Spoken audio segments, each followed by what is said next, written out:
हरे कृष्णा।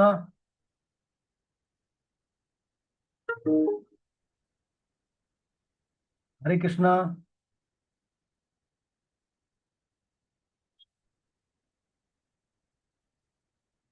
ये कुछ प्रॉब्लम आ गई थी किसी ने। अभी अपनी क्या क्लब मीटिंग क्लोज कर दी थी, किस कहीं से हो गई थी मालूम कैसे नहीं क्या। दोबारा से लॉगिन किया है ना, इसलिए समस्या आ गई थी अभी।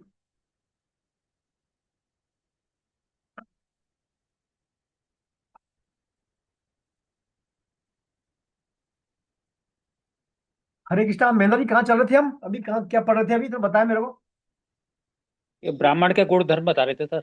हाँ, ब्राह्मणों का गुण धर्म पढ़ लिया, जवाहर ब्राह्मणों का पर है शास्त्री, ना। हाँ। और जी। शूद्रों का पढ़ लिया।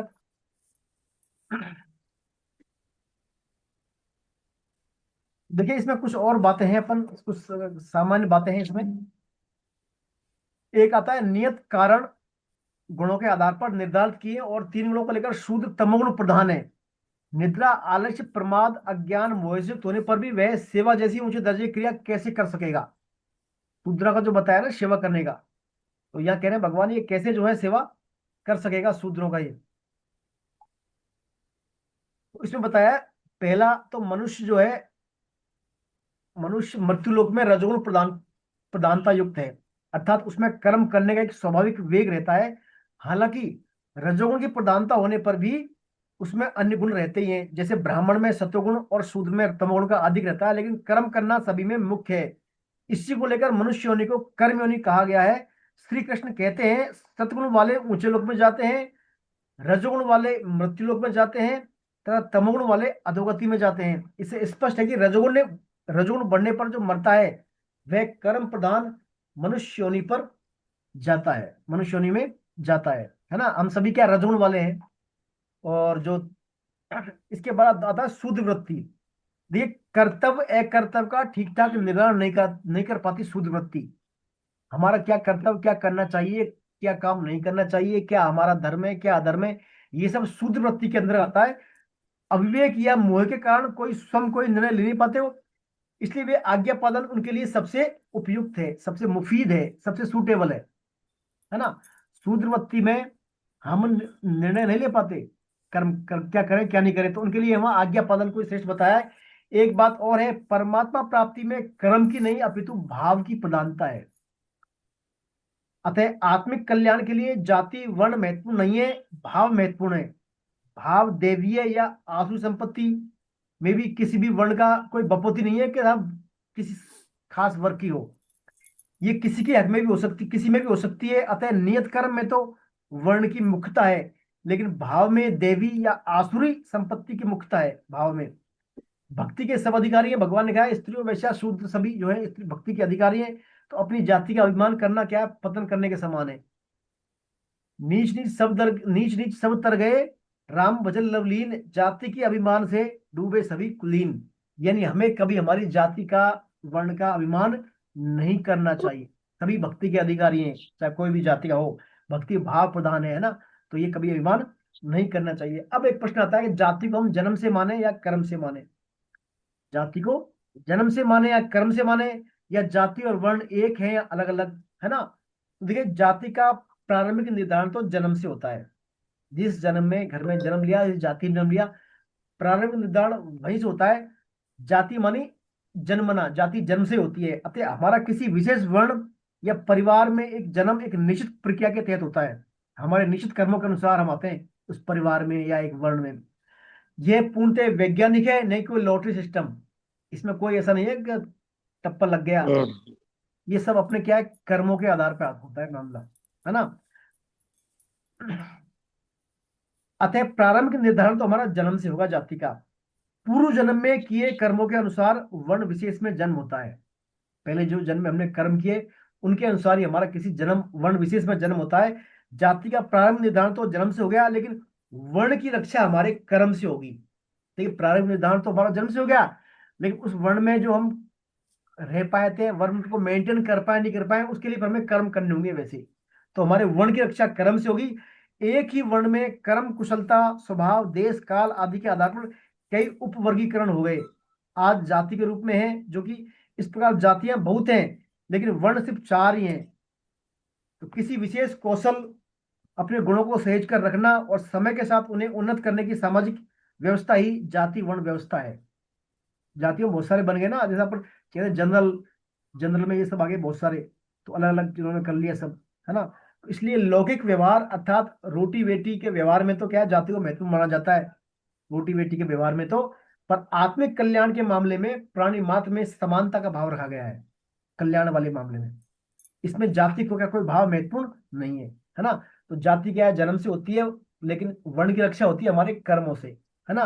तो लौकिक आधार पर तो हम क्या है, जाति को मानते हैं। और वैसे आत्मिक कल्याण है सब प्राणियों में एक ही अपने पास सात्विक ज्ञान, सात्विक ज्ञान यानी सभी जो, जिस ज्ञान के द्वारा वे सभी प्राणियों में, उस सभी व्यक्त प्राणियों में एक ही तत्व को देखता हो, तो वो सात्विकता वाला भाव हो। अब भगवान ने जब ये वर्ण व्यवस्था क्यों बनाई, फिर जाति के बाद अलग अलग वर्ण व्यवस्था क्यों बनाई, क्या ये व्यवस्था आधुनिक युग में प्रासंगिक है वर्ण व्यवस्था? तो वर्ण व्यवस्था का मुख्य उद्देश्य है श्रम का सम्यक नियोजन, यानी जो श्रम है हमारा उसको परस्पर बांट दे उसके अनुसार, और जीव मात्र में परस्पर साहचर्य बना रहे, और कोऑर्डिनेशन या समन्वय होता रहे सभी जीवों में। तो मनुष्य मात्र भगवान का अंश है और भगवत प्राप्ति उसका जन्म सिद्ध अधिकार है। वर्ण व्यवस्था में हर व्यक्ति की क्षमता, उसकी रुचि, उसके अनुसार उसके सहज कर्मों का जो है सहज कर्मों को करके उसका जो परम लक्ष्य को सफलता से हासिल करने की व्यवस्था बताई गई है। वर्ण व्यवस्था में किसी वर्ण के लिए नियत कर्म उसके स्वभाव के अनुसार नियत किए गए हैं, इसलिए इनको स्वभावज या सहज कर्म भी कहते हैं, क्योंकि उन कर्मों को करने का उनका अभ्यास है। युग युग कोई सा भी हो, जब तक सृष्टि रहेगी तब तक वर्ण व्यवस्था रहेगी ही। आप विश्व के किसी भी देश में, समाज में, संगठन में चले जाए, किसी न किसी रूप में चार वर्ण विद्यमान है ही। ये पूरी तरह प्रासंगिक है, क्योंकि हर व्यक्ति की एक स्वाभाविक प्रवृत्ति या कार्य कुशलता होती है, तदनुसार उसका सही सही नियोजन आवश्यक है। अतः किसी भी देश समाज संगठन को चलाने के लिए ये वर्ण आश्रम मूलभूत आवश्यकता है। ठीक है ना। तो ये वर्णों का हो गया, वर्ण व्यवस्था प्रासंगिक है आज के समय में भी। ब्राह्मणों को शास्त्रों में बहुत ज्यादा महत्व दिया गया है, क्या ये सही है? तो देखिए, हम सब ब्राह्मण को ही सब ज्यादा महत्व देते हैं, देना ही पड़ेगा, क्योंकि शास्त्रों में आता है शरीर में सिर जो है ब्राह्मण का प्रतीक है। हमारे शरीर में सबसे महत्वपूर्ण हिस्सा क्या है, सिर ही है। सिर गया तो सब कुछ गया। लेकिन लेकिन लोक संग्रह हेतु देश समाज के लिए अपना सर्वस्व देने वाला ब्राह्मण ही है। वर्ण व्यवस्था का एक ही उद्देश्य है, समाज में अधिक से अधिक व्यक्तियों में ब्राह्मण के गुणों का विकास हो। समाज की अधिक से अधिक व्यक्तियों में ब्राह्मण के गुणों का विकास हो। कलयुग में तो जन्म से सब शूद्र हैं, अतः सेवा करना हमारा स्वधर्म है, और स्वधर्म पालन से ब्राह्मण के गुणों का विकास हमें करना चाहिए। हालांकि ब्राह्मणत्व को जीवन में धारण करना कोई हंसी खेल नहीं है, उसके लिए त्याग, तपस्या और संयम की जरूरत होगी, क्योंकि ब्राह्मण के जो 9 गुण बते पढ़े हमने, समो दम स्तप शौतम शांति राजम एवं च, ना ज्ञान विज्ञान आस्तिकम भ्रम कर्म स्वभावजम। तो 9 गुणों में से एक भी गुण उसको ब्राह्मण को आजीविका देने वाला नहीं है ना। शौचम दान तब कहाँ होगा, एक भी नहीं है। उनकी आर्थिक स्थिति बेहतर नहीं होती थी, लेकिन आत्मबल इतना था होता था कि वे समाज को ठीक दिशा दे सके। यदि ब्राह्मण वेतनभोगी हो तो राज्य का, और राज्य का आश्रय है, तो फिर उसका तेज मंद हो जाता है। द्रोणाचार्य जैसे सर्वश्रेष्ठ ब्राह्मण भी कौरवों के वेतनभोगी बन गए, इसलिए न चाहते हुए भी उन्हें महाभारत के युद्ध में अधर्म का साथ देना पड़ा, है ना। तो वर्तमान में सब हम क्या है, एक प्रकार से शूद्री हैं, क्योंकि सेवा कर रहे हैं सभी हम। आज वर्तमान काल में जो कोई बच्चा होता है छोटा, उसका टारगेट क्या होता है पहले, भाई कैसे कैसे ये पढ़ लिख के नौकरी लग जाए, है ना। ये तो होता है किसी की सेवा में लग जाए। तो देखा तो हम शूद्र हो गए एक प्रकार से, सेवा करने वाला भाव, है ना। तो ये इसके है अनुसार बाकी जो चार वर्ण की व्यवस्था है, गुण तो ये स्वाभाविक आते हैं यदि शुद्धता है उसमें, चैन चैन में, है ना। ब्राह्मण क्षत्रिय हो चाहे वैश्य हो चाहे शूद्र हो, स्वाभाविक गुण आते हैं। और यदि वर्ण संकरता है तो फिर ये गुण नहीं आते, फिर एक्वायर गुण आ जाते हैं उसमें। देखिए, एक इसमें भारी अक्सर धारणा आती है कि शूद्रों को वर्ण व्यवस्था में सबसे नीचा मानकर कुछ भी नहीं दिया गया। कि शूद्रों को नीचा क्यों माना गया है? नहीं, यह गलत है। वर्ण व्यवस्था में ऊंच नीच मानना, छुआछूत मानना मूर्खता है। क्या जन्म पर हमारा नियंत्रण है? क्या वर्ण और परिवार को हमने चुना है? नहीं, हमारा जन्म गुण कर्मों के अनुसार हुआ है। जैसे हमने कर्म करे, जैसे हमने गुणों का संग किया, उसके अनुसार हमारा जन्म हुआ है, हमने इनको चुना नहीं है। अतः श्रेष्ठता कनिष्ठता की कोई बात है ही नहीं। हम किसी भी वर्ण में जन्म लें, हमें न तो ग्लानि करने की जरूरत है, न अभिमान करने की। यदि हम ऐसा कर रहे हैं तो हम वर्ण व्यवस्था को ठीक से नहीं समझ रहे। वैसे भी कलयुग में गर्भाधान संस्कार नहीं होने के कारण हम सब जन्म से शूद्र ही हैं। हम सब जन्म से शूद्र ही हैं। जन्मना जायते शूद्र है, कर्मणा द्विज उच्यते, है ना, ऐसा आता है शास्त्रों में। अर्थात ऐसे व्यक्ति की जिसकी चेतना निम्न स्तर पर है, जो निर्देश देने में या निर्णय लेने में सहज नहीं है, लेकिन निर्देशों का पालन करने में अपने आप को सुरक्षित समझता है। आज हर क्षेत्र में सेवा देकर धन कमाने का चलन है। आज किसी भी वर्ण का व्यक्ति हो, वह सिर्फ और सिर्फ सर्विस क्षेत्र यानी शूद्रवृत्ति का ही काम करना चाहता है। एंटर एंटरप्रेन्योरशिप हर किसी के बस की बात नहीं है। इसलिए शूद्रों को सिर्फ एक और एक काम बताया है, सर्विस यानी सेवा, है ना। सेवा करना शूद्रों को बताया, क्योंकि शूद्रों में कहते हैं शास्त्रों के अनुसार के कर्तव्य अकर्तव्यों का ज्ञान लेने की, निर्णय करने की क्षमता नहीं होती, और आज्ञा पालन का अच्छा भाव होता है, इसलिए उनको यहाँ पर सर्विस क्लास बताया गया है। तो यदि हम वर्ण व्यवस्था को नहीं माने तो हानि है क्या फिर हमको समाज को इससे? क्या वर्ण व्यवस्था का कहीं भेदभाव का दूसरा नाम तो नहीं है? इसके बारे में बताया है, ने मानना हमारे वश में नहीं है। वर्ण व्यवस्था को नहीं माने तो हमारे वश में नहीं है। अस्तित्व को नकारना ने हमारे हाथ में है। हम सूर्य को नहीं माने, लेकिन उसके प्रकाश से हमारा जीवन तो चल ही रहा है। नहीं मानने वाले भी जाति वर्ण देखकर अपना व्यवहार करते हैं। अपनी जाति वर्ण का व्यक्ति देखकर स्वतः ही विश्वास होता है। यदि वर्ण वर्ण व्यवस्था को नहीं मानते तो फिर ऐसा क्या करें? अर्थात हमारे जो स्वभाव में है, आज भी प्राय डॉक्टर का बेटा डॉक्टर, नेता का बेटा नेता, वकील का बेटा वकील बनने में अधिक सहज महसूस करता ही है, क्योंकि उसको पूरी तरह ट्रेनिंग बचपन से ही मिली है।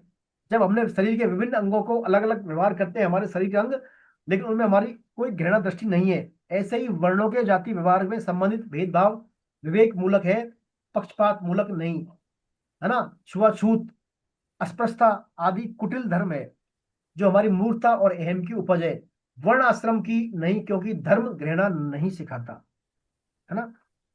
तो ये इसमें वर्ण आश्रम के बारे में, जाति के बारे में कुछ विचार है। ये सब बात बताने के बाद भगवान बताते हैं, भैया कर्म जो है, जो वर्ण आश्रम का है, अपने अपने कर्मों को आप करते रहो, जो भी है ये मत समझो हम उनका कर लें उनका कर लें। जो आपको मिल गया कर्म काम उसको करें, उसके बारे में भगवान बता रहे हैं। श्लोक नंबर 45 और 46 पढ़े, कौन पढ़े? गुप्ता जी आप पढ़े सर, डॉक्टर साहब, 45 46। हरे कृष्ण।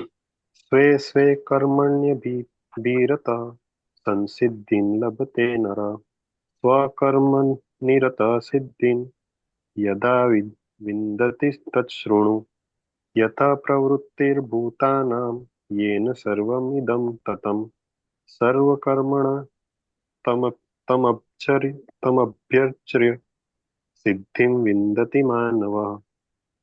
अपने अपने कर्म में प्रीति पूर्वक लगा हुआ मनुष्य सम्यक सिद्धि परमात्मा को प्राप्त कर लेता है। अपने कर्म में लगा हुआ मनुष्य जिस प्रकार सिद्धि को प्राप्त होता है, उस प्रकार को तू मुझसे सुन। जिस परमात्मा से संपूर्ण प्राणियों की प्रवृत्ति उत्पत्ति होती है और जिससे यह संपूर्ण संसार व्याप्त है, उस परमात्मा को अपने कर्म के द्वारा पूजन करके मनुष्य मात्र सिद्धि को प्राप्त हो जाता है। अब देखिए कितनी भगवान ने महत्वपूर्ण बात बताई है ना। अब तो हमें इससे क्या लगता है कि अपने अपने कर्म में प्रीति पूर्वक लगा हुआ मनुष्य सम्यक सिद्धि को प्राप्त हो जाता है, अर्थात परमात्मा को प्राप्त कर लेता है ना। तो देखिए भगवत गीता से हमें मालूम चलता है कि मनुष्य बिना नई उलझन पैदा किए ही यदि राग द्वेष रहित होकर अपने नियत कर्म करे, तो वो स्वाभाविक कर्म उसका कल्याण कर देंगे। नया कुछ नहीं करना, जो हमारे कर्म है उनको बिना राग द्वेष के करें, उससे हमारा कल्याण हो सकता है, ऐसा गीता कह रही है ना। राग द्वेष और फलेच्छा से रहित होकर क्रिया को करने, राग द्वेष और फल से इच्छा से रहित होकर हम काम करें, इससे हमारा क्या है, काम को करने का वेग हमारा शांत हो जाता है, क्रिया को करने का वेग शांत हो जाता है। कर्म को करने का वेग शांत हो जाता है, और कर्म में आसक्ति न होने से नया वेग पैदा होता नहीं। इससे प्रकृति के पदार्थों और क्रियाओं के साथ असंगतता आ जाती है। फिर साधक अपने स्वरूप में स्थित होकर परमात्मा की तरफ स्वाभाविक ही आकर्षण पैदा कर लेता है। परंतु यह सब होता है कर्मों में अभिरति होने से, अर्थात कर्मों में आसक्ति नहीं होने से, है ना, कर्मों में आसक्ति ना करें हम, राग द्वेष ना करें, उससे फिर क्या है, परमात्मा का स्वाभाविक होते। देखिए, ईश्वर प्राप्ति का उद्देश्य रखते हुए अपने कर्मों को प्रीतिपूर्वक करते हुए मनुष्य ईश्वर को जैसे प्राप्त होता है, वह तुम मुझसे सुनो।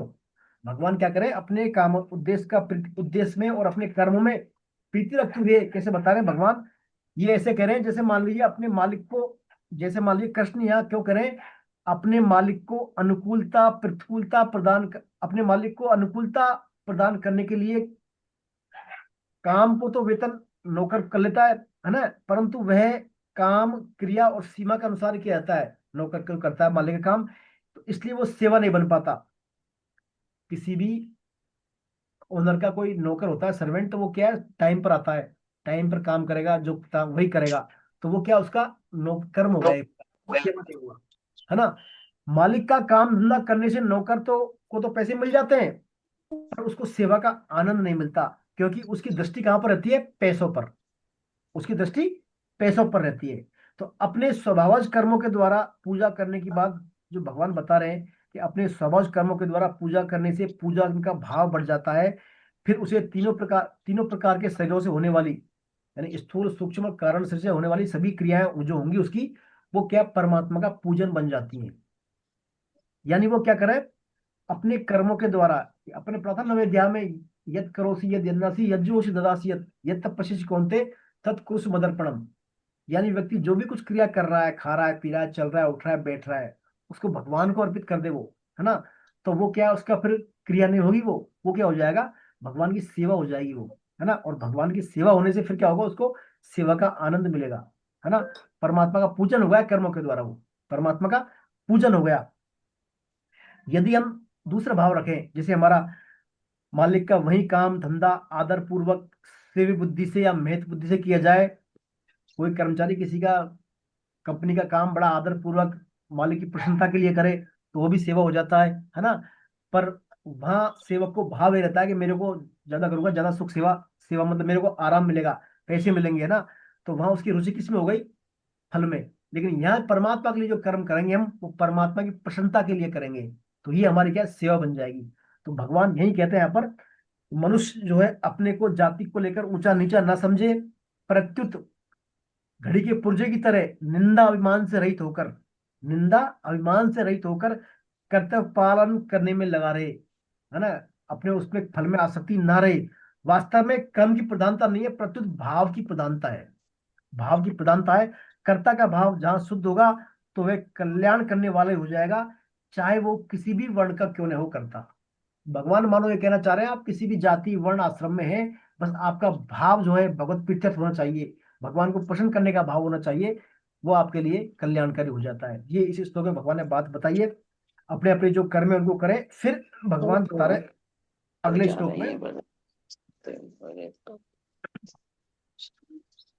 देखिए, इसमें एक बताया है, हमारी दृष्टि भगवान की तरफ हो, हमारी दृष्टि भगवान की तरफ हो, अपने वर्ण की तरफ नहीं। तो प्रीतिपूर्वक नियत कर्मों के पालन मात्र से कण कण में व्याप्त उस परमात्मा का प्रत्यक्ष हो जाएगा। जैसे माँ की गोद में बच्चा अपने आप से बड़ा होता है, उसे अलग से कुछ करने की जरूरत नहीं पड़ती, उसकी सहज क्रियाओं से माँ स्वतः प्रसन्न होती है। ऐसे ही अपने स्वभावज कर्मों को भगवान कृष्ण की प्रसन्नता के लिए करें, तो परम सिद्धि को प्राप्त हो जाएंगे। और नियत कर्मों से पूजन करने का ही अंतिम फल है प्रभु के चरण कमलों में प्रेम की प्राप्ति करना है, अभिरति हो जाना। पूजन में क्या, भाव की मुक्ता है ना, और कल्याण हमारा भाव से होता है, कर्मों से नहीं होता, है ना। तो भगवान यही कह रहे हैं, अपने अपने कर्मों को प्रीतिपूर्वक जो है निष्काम भाव से करते रहिए आप, उससे भी आपका क्या कल्याण हो जाता है। देखिए, गुरु वशिष्ठ का उदाहरण दिया है इसमें। गुरु वशिष्ठ जैसे समर्थ ब्रह्मज्ञानी भी अपना नियत कर्म नहीं छोड़ते। वे कहते हैं, मैं इस पुरोहिताई के काम को अच्छा नहीं समझता, लेकिन ब्रह्मा जी ने मुझसे कहा है कि तुम इसी सहज कर्म से ही तुम्हें इसकी भगवत प्राप्ति हो जाएगी, क्योंकि इस कुल के में आगे चलकर भगवान श्री राम स्वयं जन्म देने वाले हैं। देखिए, गुरु वशिष्ठ जी जो ना, भगवान का जो कुल था ये, इसमें काफी समय से पहले से थे वो, काफी समय से थे वो, बहुत पहले से ब्रह्मा जी ने आदेश दिया भाई आपको इसी कुल का जो ये पुरोहित वाला काम करना है। लेकिन वशिष्ठ जी ने मना कर दिया, तो कहा, स्कूल में आगे भगवान भी आने वाले हैं, तुम्हारा इससे कल्याण हो जाएगा था। जैसे भीष्म जी ने अपने धर्ममर्मज्ञ भी, भीष्म पिता जैसे धर्ममर्मज्ञ भी अपने युद्ध रूपी नियत कर्म से भगवान का पूजन कर रहे हैं। कबीर दास जी, रैदास जी तो जीवन मुक्त होने पर भी अपने अपने नियत कर्म को छोड़ते नहीं। देखिए, रैदास जी वही अपने चर्म का उद्योग का काम कर रहे हैं, कबीर दास जी वही अपने जो अपना जो कपड़े का बुनने का बेचने का काम वो भी करते हैं, नियत कर्म। तो नियत कर्मों को क्या है, कभी भी नहीं छोड़ना चाहिए, है ना। तो ये देखिए, ये क्या स्वधर्म हो गया हमारा। हमारा जो कर्म है स्वभाव के अनुसार, वर्ण के अनुसार, ये अवश्य करना चाहिए। स्वधर्म पालन ही गीता की टेक है। स्वधर्म पालन को हम करते रहें, है ना, निष्कामता के साथ, बस यही गीता का है। चाहे उनमें चाहे कैसे भी हो, किसी भी वर्ण से हो, किसी भी आश्रम कैसे भी हो, बस हमारे कर्म हो जाए स्वभाव निष्काम भाव से। निष्काम भाव से होने से क्या होगा, भगवान की पूजा हो जाएगी, कर्म वो। भगवान कहते हैं जैसे गंगा जी में पत्थर पड़े रहते हैं ना, गंगा जी में पत्थर पड़े ही है वो, पड़े जा रहे हैं, घिस घिस के वो गोल हो जाते हैं ना, चले जा रहे हैं चले जा रहे हैं, पड़े रहो बस। तो ऐसे हम हमारे कर्म करते रहे बस, हमारा कर्म करते रहे निष्कामता से, करते करते हमारा स्वतः ही कल्याण हो जाएगा। जैसे पत्थरों को कुछ करते थोड़ी है, वो बस गंगा जी में पड़े हो आश्रय लेकर। तो हम भी भगवान का आश्रय लेकर पड़े रहे, एक ना एक दिन हमारा काम हो ही जाएगा। जैसे हम भोजन करते हैं, भोजन का पहला ग्रास लेते हैं तो क्या होती है, उससे हमारी तुष्टि होती है, तुष्टि होती है उससे ना, भूख लगने पर तुष्टि होती है। फिर हमारी पुष्टि होती है, फिर हमारी क्षुधा निवृत्ति हो जाती है। ग्रास ले, पहले ग्रास से हमारी पुष्टि हुई, तुष्टि हुई, फिर पुष्टि होती है, फिर हमारी क्षुधा निवृत्ति हो जाती है। अंततः तो हमारी क्षुधा की निवृत्ति हो ही जाती है। ऐसे हम क्या है, लगे लगे रहे बस, मार्ग में लगे रहे बस, धीरे धीरे हमारा काम हो ही जाए। ये ना समझे हम कि कुछ मतलब है ही नहीं या कर ही नहीं पा रहे, लगे रहे बस भगवान का आश्रय लेकर। लगे आश्रय किसका हो, भगवान का। भगवान का आश्रय लेकर लगे रहे अपन बस, तो ही उससे हमारा काम हो जाएगा। ये इसमें और बात आती है। और फिर आज यहीं तक करते हैं अपन, है ना। कहाँ तक हो गई, श्लोक नंबर 46 है ना, 46 तक ही करेंगे अपन। 45। 45, हाँ 45 तक, 45। 45 तक है ना, बिल्कुल। 46 हो गए सर। 46 हो गए, 46 ही हो गए, 46 नंबर ही है ना, 46 हो गए सर। 46 ही है ना। तो 46 ही करेंगे आज। मेरे को थोड़ा आज वो था। अब बताएं, आप कोई आपकी आ रहा हो इस पे शंका, जो हमने चर्चा की आज। बीच में एक तो डिस्टरबेंस रहा, पता नहीं कैसे ये क्या, एक तो अपन 3 दिन वो आईडी थी अपने, दूसरी आज दूसरी फिर से आईडी हुई है। तो शायद किसी और ने क्लास में लॉग इन कर दी होगी, किसी और होस्ट ने, तो उससे शायद डिस्टरबेंस हो गया होगा। बीच में 10 मिनट के लिए बाधित रही अपनी, फिर दोबारा मैंने लॉग इन किया था। तो इसमें के लिए आपसे क्षमा प्रार्थी है। हमने जो पढ़ा है मोक्ष संन्यास योग के बारे में आज, सुख के बारे में, तीनों प्रकार के सुख के बारे में, कर्मों के बारे में, और स्वधर्म के बारे में, अलग अलग गुण कर्मों के आधार पर वर्णों के बारे में, वर्णों के कर्मों के बारे में, है ना। ब्राह्मण के वर्ग के क्या कर्म है, क्षत्रिय क्या है, शूद्र क्या है, और स्वम स्वम के जो स्वधर्म है उनका पालन करने से हमारी कैसे जो है कल्याण हो जाता है ना? लगे रहे बस हम निष्कामता के साथ। ये सब बातें पढ़िए, बहुत सारी इस पर चर्चा की है। इस बारे में कोई भी आपकी जो है शंका हो, टिप्पणी हो, भाव हो, बताएं आप।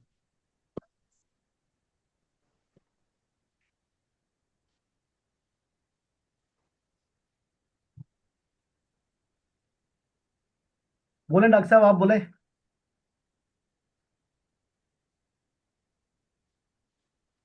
हरे कृष्ण। हरे कृष्ण। खाली क्या है कि ये 18वां अध्याय जो है एक तरह से पूरा गीता का कंक्लूजन जैसा दिख रहा है, कि पूरा जैसे आगे जितने भी 17 अध्याय किए हैं, तो उसमें से जो मुख्य मुख्य बातें हैं कि जो हमें एकदम जैसे किसी टॉपिक का कंक्लूजन पे पहुंचते हैं, तो उस तरह से पूरा अध्याय चल रहा है। जी जी, पूरा सार आ गया, सार तत्व है पूरा इसमें। हाँ।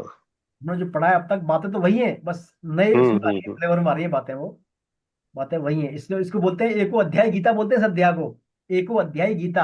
यानी एक ही अध्याय में पूरी गीता आ जाती आ गई है। कलशो अध्याय, दूसरा जो हम्म। अध्याय था वो तो नींव थी इसकी गीता की, और ये बिल्डिंग है 18वां अध्याय, है ना। तो इसको पढ़ लेंगे तो भी बातें आपकी, काफी गीता की बातें इसमें बोधगम्य हो जाएंगी, आपको आ जाएंगी जानने में। जी, और बताएं। महेंद्र जी सर, आप बोले फिर, आप बताएं। हरे कृष्णा सर, हरे कृष्णा। सभी भक्तों को प्रणाम करते हुए ये मैंने पहले 30 तक बोला था कल परसों। आज ये 31 से और 50 तक का जो मैंने समराइज किया है उसको बड़ा ध्यान से सुनिएगा।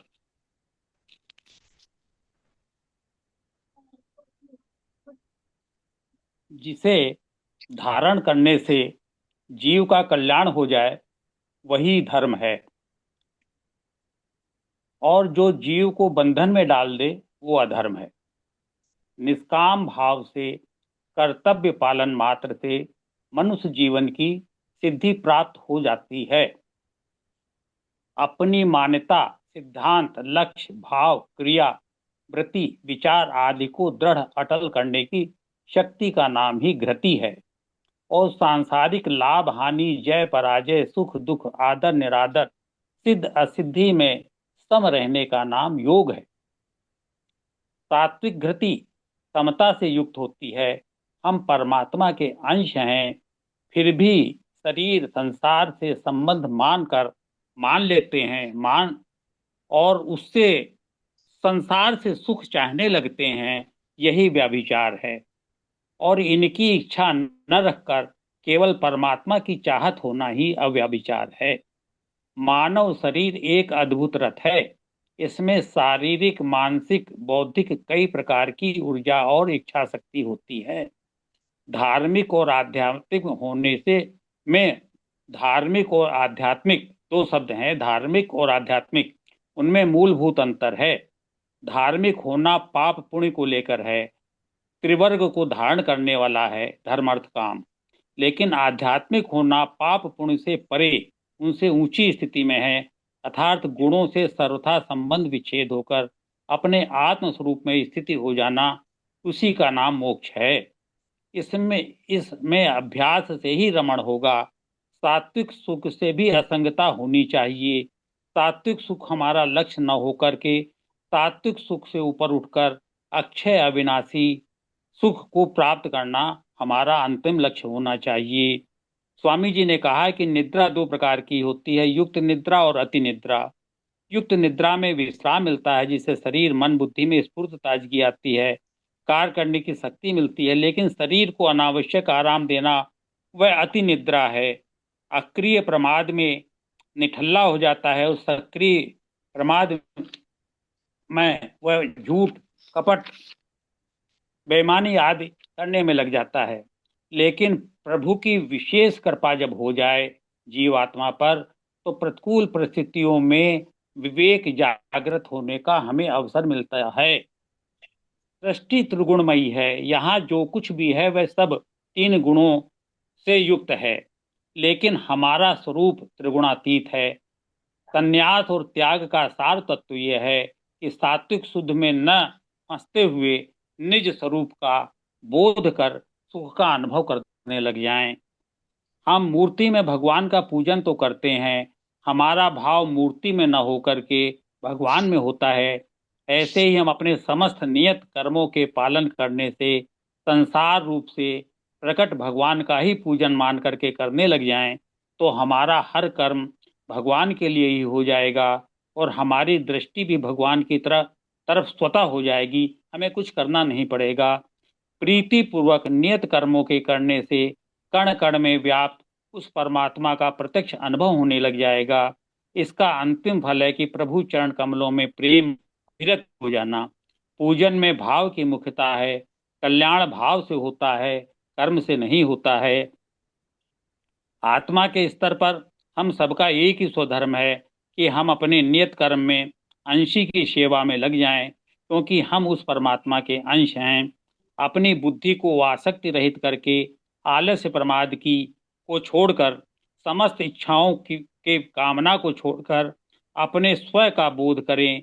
परम तत्व की सेवा में प्रेम भक्ति की प्राप्त करनी है। जब तक भगवान हमारे प्रेमास्पद नहीं है, हमारे इष्ट नहीं हैं, तब तक स्मरण चिंतन करना है। जिस शुभ घड़ी में गुरु कृपा से हम अपने आप को उनके चरणों में न्यौछावर कर देंगे, अपने मन को उनके मन में मिला देंगे, तब हर क्षण हम उनके प्राणों से अधिक प्रिय की हमारे जो प्राणों से अधिक प्रिय हैं उसकी छवि अपने आप दिखाई देने लग जाएगी, हम उनमें और वह हमारे में रमण करने लग जाएंगे। हरे कृष्णा प्रभु जी, हरे कृष्णा। बहुत आप सुंदर सर, सबको बहुत पुनः पुनः बढ़िया, प्रणाम। बहुत बढ़िया। हरे कृष्णा, हरे कृष्णा, बहुत बढ़िया। चलिए, और कोई बोलना चाहते हैं कुछ? तो एक तो देखिए, रेगुलर आइए क्लास में आप।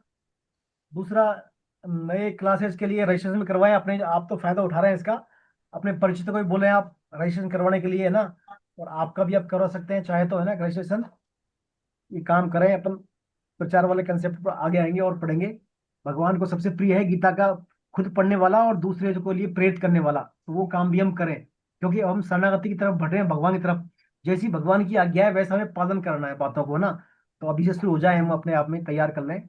भगवान जो कहेंगे, भगवान आगे बताएंगे, जो गीता को खुद पढ़ता है, दूसरों को पढ़वाने के लिए, श्रवण के लिए प्रेरित करता है, वो मुझे सबसे प्रिय है इस भूमंडल पर। उसके समान प्रिय कार्य करने वाला कोई है नहीं दूसरा, है ना। तो वो भाव तक पहुंच रहे हैं हम अभी। ये काम शुरू कर दें हम, भगवान की प्रसन्नता का विषय है ना। तो आप एक रेगुलर रहे भैया क्लास में अभी, पिछले 3 दिनों से भैया अपनी क्लास। मुझे भैया मुझे पूछना है कि जी भारती मैंने जी। इस क्लास में दोबारा से रजिस्ट्रेशन कराने के लिए जब फॉर्म खोला तो उसमें टीचर के उसमें आपका नाम नहीं था भैया। नाम है ना, GH 51 में होगा नाम, देखिए आप। है, नाम है सर, है।